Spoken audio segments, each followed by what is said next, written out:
오늘 이 새벽에 하나님께서 저희에게 주신 말씀은 요한복음 9장 1절부터 12절까지의 말씀입니다. 제가 가지고 있는 성경으로 신약 성경 160페이지에 있습니다. 요한복음 9장 1절부터 12절까지의 말씀을 우리 함께 교독하도록 하겠습니다. 1절 말씀 제가 읽습니다. 예수께서 길을 가실 때에 날 때부터 맹인된 사람을 보신지라 물어 이르되 랍비여 이 사람이 맹인으로 난 것이 누구의 죄로 인함이니까 자기니까 그의 부모니까. 예수께서 대답하시되 이 사람이나 그의 부모의 죄로 인한 것이 아니라 그에게서 하나님이 하신 일을 나타내고자 하심이라. 때가 아직 낮음에 나를 보내신 이의 일을 우리가 하여야 하리라. 밤이 오리니 그때는 아무도 일할 수 없느니라. 내가 세상에 있는 동안에는 세상의 빛이로다 하시고 땅에 침을 뱉어 진흙을 이겨 그의 눈에 바르시고 이르시되 실로암 못에 가서 씻으라 하시니 실로암은 번역하면 보냄을 받았다는 뜻이라. 이에 가서 씻고 밝은 눈으로 왔더라. 이웃 사람들과 전에 그가 거린인 것을 보았던 사람들이 이르되 이는 앉아서 구걸하던 자가 아니냐.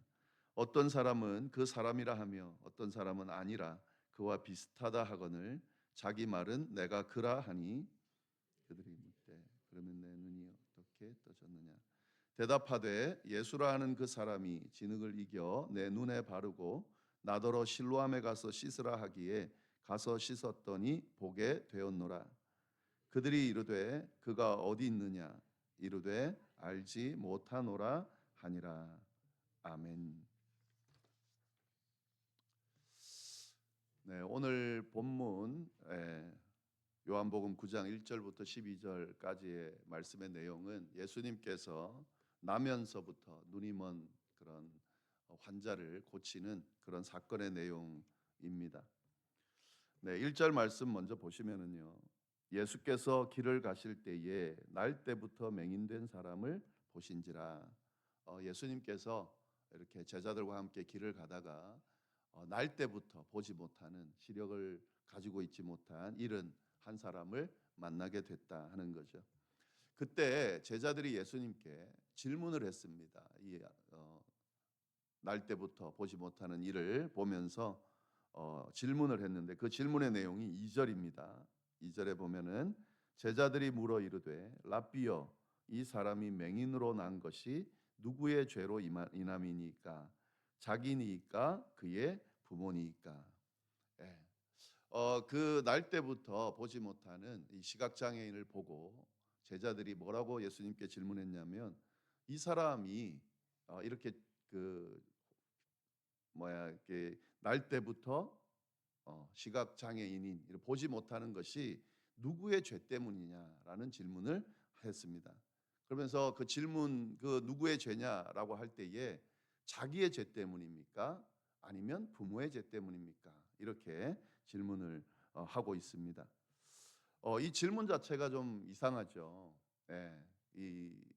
지금 보지 못하는 병자입니다. 근데 그 병자를 바라보면서 누구의 죄 때문이냐라고 묻는 것 자체가 오늘날 저희로 하면 좀 낯설죠.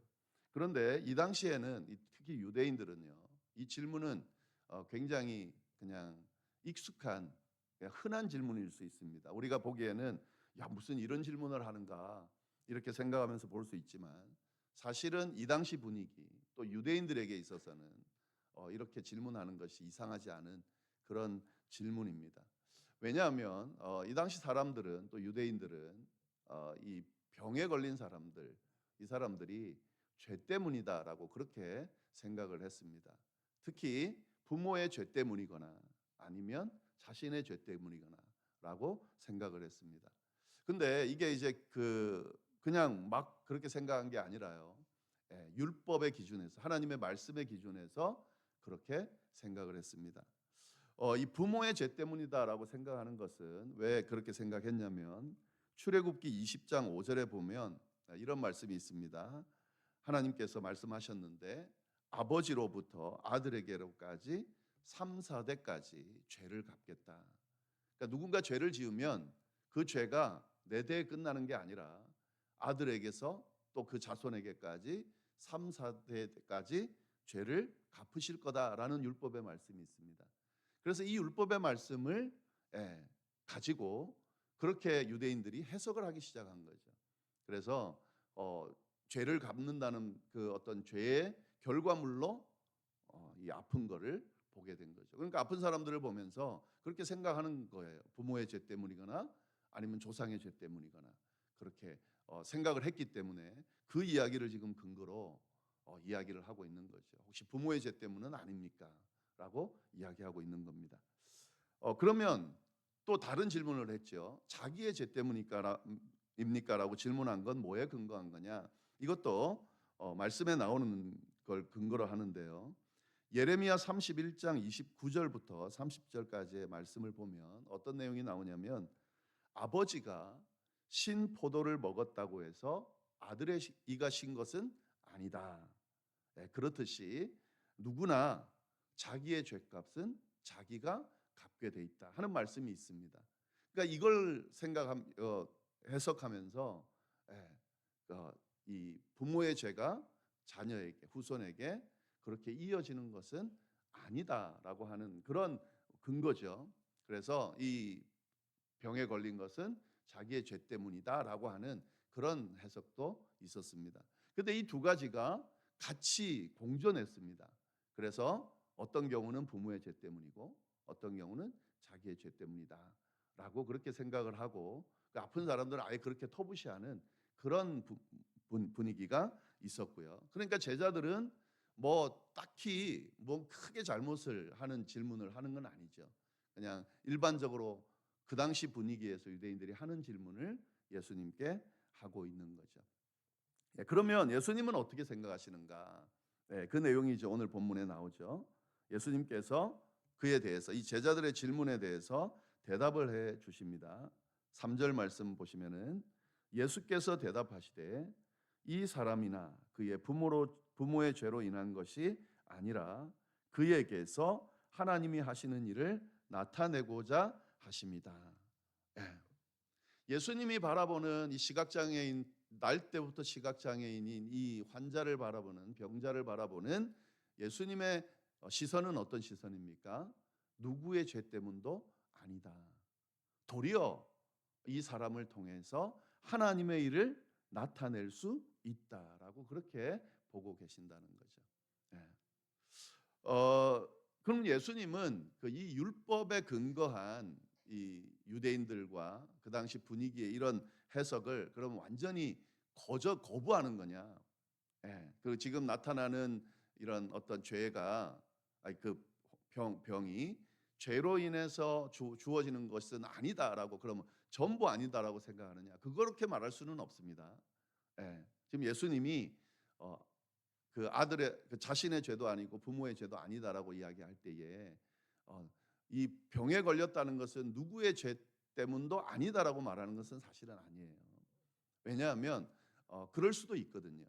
이 그 죄의 결과가 하나님이 하신 말씀이잖아요. 그러니까 어떤 죄의 결과가 자기가 지은 죄의 결과가 나타날 수도 있는 것이고 부모나 조상들의 죄가 이어질 수도 있는 거죠. 그러나 지금 예수님이 분명하게 말씀하시는 건 뭐냐면 이 제자들의 잘못은 뭐냐면 그 율법을 가지고 해석한 것이 전부 다 적용되는 것처럼 그렇게 아예 선입견을 가지고 보고 있다는 거죠. 지금 나면서 소경된 나면서 시각장애인인 이 사람을 바라보면서 자기의 죄 때문일 수도 있고 또 부모의 죄 때문일 수도 있고 선조들의 죄 때문일 수도 있고 그리고 또 뭐가 있습니까? 그렇지 않을 수도 있고 또 거기서 더 나가서는 이런 그 아픈 그 모습을 통해서 예수님이 바라보듯이 도리어 이것이 하나님의 영광을 또 하나님의 일을 드러내기 위한 것일 수도 있습니다. 그러니까 여러 여지가 있는 거예요.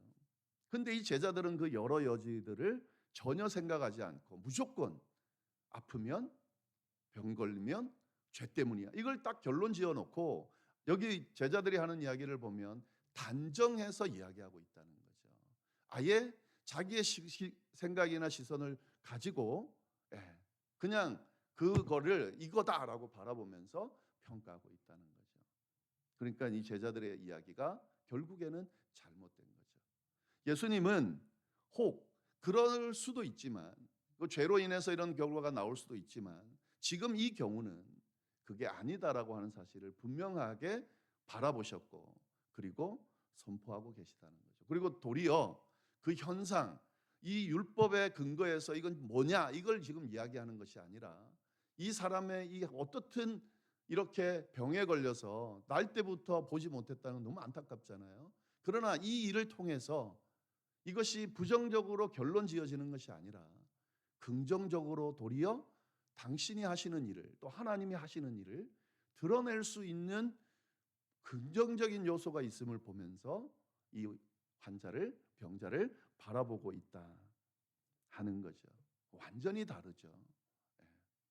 여러분, 우리가 신앙생활 할 때에 이런 그 시선을 바라보고 또 그렇게 평가하고 판단할 때가 참 많이 있습니다. 하나님의 말씀이라는 그 잣대를 가지고, 또 우리가 갖고 있는 어떤 기준의 잣대를 가지고 어떤 걸 평가할 때에 선입견을 가지고 이건 이래라고 그냥 아예 결론 지어버리고 여지를 남겨두지 않고 바라보는 경우가 있습니다. 우리에게 어떤 일들이 일어날 때에 뭐 이렇게 좋지 않은 일들이 일어나거나, 또 정말 아프거나, 그런 쉽게 해결하지 못하는 일들이 일어날 때에 이 일들이 우리에게 부정적으로 일어났기 때문에 질문할 수는 있습니다. 또 그렇게 평가해 볼 수는 있어요. 내 죄 때문이다, 내 잘못 때문이다, 뭐 누구의 때문이다, 아니면은 이게 왜 나한테 일어났을까? 결론은 아니지만 질문할 수도 있습니다.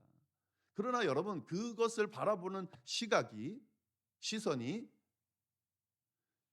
부정적으로 결론이 나버리면 그거는 아무 의미가 없는 거잖아요. 예. 지금 이런 일들이 나를 죽이려고 하는 거고, 나를 괴롭히려고 하는 거고, 나를 망가뜨리려고 하는 거고 라고 결론을 내버리면 그 다음에는 끝나는 거죠. 이 다음에 여지가 없는 거예요. 그 일이 긍정적일 수도 있습니다. 100% 긍정적이라는 건 아니지만 긍정적으로 볼 수도 있습니다. 이 시련의 시간을 통해서 내가 나를 추스를 수 있다면, 이런 어려움의 상황 가운데 하나님이 나와 함께 하신다는 어떤 신앙의 깊이가 더 깊어질 수 있다면, 또 이 어려움들을 이겨내고 이 어려움들을 하나님과 함께 신앙 가운데, 기도 가운데 이겨냄을 통해서 더 내가 견고해질 수 있다면, 또 이 사실을 통해서, 이 모든 과정을 통해서 하나님께서 나와 함께 하신다는 것을 더 깊이 경험할 수 있다라고 하면, 그것은 부정적으로 끝나는 것이 아니라 긍정적으로 결론 지어질 수도 있다는 거죠. 예수님의 시각은, 예수님의 태도는 그런 모습이고 그런 태도였다 하는 겁니다. 제자들과는 완전히 다른 접근을 하고 있죠. 우리의 신앙관도 이렇게 예수님의 시선을, 예수님의 태도를 좀 따를 수 있고 예수님의 모습을 가질 수 있기를 좀 바랍니다. 우리에게 이해되어지지 않는 그런 일들이 참 많이 일어날 거예요. 우리가 생각하는 것과 다른 그런 일들이 많이 펼쳐집니다. 뭐 저보다 더 잘 아시겠죠. 근데 그럴 때마다 그 결론이 긍정적으로 날 수 있도록 신앙 안에서 바라보고, 하나님의 시선으로 바라보고, 하나님께서 주시는 그런 결론이 어디로 이어질지를 생각하면서 바라보고, 견뎌내고, 감당해내고, 해결해내고, 고쳐내고, 세워낼 수 있을 때, 그때 진정한 그리스도인의 모습으로 모든 문제들을 해결할 수 있다 하는 거죠. 예수님께서 이렇게 말씀하시고 난 뒤에요. 그리고 난 뒤에 어떻게 합니까? 고쳐주시죠. 5절 말씀부터 보시면은요. 내가 세상에 있는 동안에는 세상의 빛이로다. 이 말씀을 하시고 땅에 침을 뱉어 진흙을 이겨 그의 눈에 바르고 이르되 실로암 못에 가서 씻으라 하시니, 실로암은 번역하면 보냄을 받았다는 뜻이라. 이에 가서 씻고 밝은 눈으로 왔더라. 이제 고치시는 역사가 일어나게 되죠. 지금 그 예수님께서 이 아픈 병자들을 고칠 때에 그 패턴이 똑같지가 않습니다. 그 병자에 따라서 좀 다르게 나타나는데 이 앞에 38년 된 병자를 고칠 때 예수님의 그 고치시는 기적의 패턴을 보면 어떻게 합니까? 그 38년 된 앉은 병이를 보고 예수님이 내 자리를 들고 일어나 걸어가라 말씀하시니까 어떻게 했습니까? 예, 일어나서 걸어갔습니다. 근데 지금 이 시각장애인을 보면서 예수님이 하신 거는 그냥 바로 눈을 뜨게 되는 선포를 통해 고치실 수도 있음에도 불구하고 지금은 그 과정이 아니죠. 예, 어떻게 합니까? 진흙을 이겨서 눈에 바르고 그리고 그거를 실로암으로 가서 씻으라고 이야기를 합니다. 이 과정이 굉장히 사실 어떤 면에서는 믿기 힘들고 번거로워요. 환자 입장에서 이 병자 입장에서 한번 생각해 보면 날 때부터 보지 못한 병자입니다. 희망이 전혀 없는 보이지 않는 그런 병자입니다. 근데 갑자기 누가 나타나 가지고 뭐 눈에다 뭘 바르는 것 같고 그래서 일어나서 실로암으로 가서 씻으라고 이야기를 합니다. 어떻겠습니까? 믿기가 쉽지 않겠죠. 그런데 이 과정 가운데 예수님의 기적의 역사와 그리고 그 예수님의 말을 믿고 순종하는 이 병자의 순종의 행위가 합쳐지면서 기적이 일어난다는 것을 볼 수가 있다는 거죠. 때로는 예수님의 역사, 하나님의 역사는 하나님께서 일방적으로 선포하심으로 그 역사를 이룰 때도 있지만 때로는 하나님께서 역사하시는 그 역사 가운데 우리의 순종을 요구할 때도 있다는 사실을 우리가 기억할 필요가 있습니다. 그래서 하나님 앞에 기도하고 하나님 어떤 부분을 놓고 이 부분을 좀 해결해 달라고 기도할 때에 그때 하나님께서 내 기도를 들으시고 바로 응답해 주실 때도 있지만 혹 그렇지 않다 하더라도 너무 실망하지 마시기를 바랍니다. 하나님께서 역사하시는 그 역사를 이루어주는 기도 응답을 하시는 과정 가운데 너가 좀 움직였으면 좋겠다. 너가 좀 내 말을 듣고 그 말을 이해하고 순종했으면 좋겠다고 하시는 하나님의 음성이 있는 때도 있다는 거죠. 네, 지금 이것처럼요. 이해되어지지 않는 그런 말씀을 들려주실 때도 있습니다. 좀 더 기다리라고 하시는, 좀 더 하나님 앞에 제대로 서라고 하시는, 좀 더 하나님 앞에 간구하라고 하시는, 또 때로는 도리어 이 그 문제를 넘어서서 하나님께서 어떤 일을 행하라고 그것들을 주어 주실 때도 있다는 거죠. 내가 이걸 함으로 이 기도가 응답될 수 있을까요? 내 문제가 해결될 수 있을까요? 의구심이 들 때도 있겠죠. 그러나 하나님께서 말씀하시는 거라면 그 말씀을 붙들고 그냥 순종해 보는 거죠. 그러면 이 날 때부터 보지 못하는 이 환자가 눈을 뜨게 되는 그런 놀라운 역사가 우리 가운데도 일어날 수 있다는 거죠. 이 일이 일어날 수 있는 이유가 뭡니까? 예수 그리스도는 세상의 빛이기 때문에 그렇습니다. 예수님이 아니라면 사실은 그렇게 되지 않겠죠. 그러나 예수님은 세상을 밝히러 오신 빛이신 분이고 모든 어두운 것을 밝혀주실 수 있는 능력 있는 하나님의 아들입니다. 그러니까 그 하나님이 말씀하시고 그 하나님께서 명령하시고 하나님께서 고치신다 약속하셨다면 반드시 그 일은 이루어지겠죠. 그래서 그 예수님의 말씀을 제대로 듣고 제대로 순종하며 따를 수 있다면 그 빛 대신 예수님께서 그 역사를 이루어 주신다. 오늘 말씀이 우리에게 이렇게 말씀해 주고 계신다. 좀 함께 잘 들으면 좋겠습니다. 그래서 결국에는 낫게 됐잖아요. 그죠? 이 기적이 예수님 때만 일어나는 게 아니라 예수님 이후에 그의 제자들을 통해서 끊임없이 일어났고 2000년이 넘는 훨씬 넘는 이 지금까지도 그 역사는 계속 되어졌고요. 오늘 우리 가운데도 계속 되어지고 있다라고 믿으시고 그 역사가 우리 가운데 일어날 수 있도록 그런 능력 있는 신앙생활을 우리 함께 할 수 있도록 되기를 간절히 바랍니다. 기도하겠습니다. 하나님 아버지 참으로 감사합니다. 귀한 말씀 주셔서 감사하고 이 말씀 가운데 또 하나님의 음성을 들을 수 있도록 인도해 주셔서 감사합니다. 하나님 어떤 상황을 바라볼 때에 부정적으로 바라보고 결론 짓지 않고 긍정적으로 하나님의 시선으로 바라볼 수 있는 저희가 될 수 있도록 인도하여 주시고 결론이 아름답게 날 수 있게 주여 인도하여 주옵소서. 하나님 우리 앞에 문제들이 있습니다. 해결되어야 될 문제들 또 하나님의 도움이 필요한 문제들, 또 하나님께서 고쳐주셔야 할 또 그런 문제들이 있습니다. 하나님, 그를 놓고 우리가 기도하고 있습니다. 아버지, 바로바로 응답해 주실 수 있다면 주께서 바로 역사하셔서 응답해 주시고, 혹 그 역사가 지연되어야 한다면 우리에게 믿음을 주시고 순종하는 마음을 주셔서 주님 주신 약속의 말씀을 붙들고 주님께서 하라고 하시는 그 일들을 행하면서 그렇게 순종하는 저희가 될 수 있도록, 그래서 결국에는 하나님의 살아계심을 경험하게 되는 그런 우리의 신앙이 될 수 있도록 주여 인도하여 주옵소서. 이어서 드리는 개인의 기도와 또 중보의 기도 위에도 하나님 함께하여 주시기를 간절히 바라고 살아계신 예수님의 이름으로 기도드립니다. 아멘.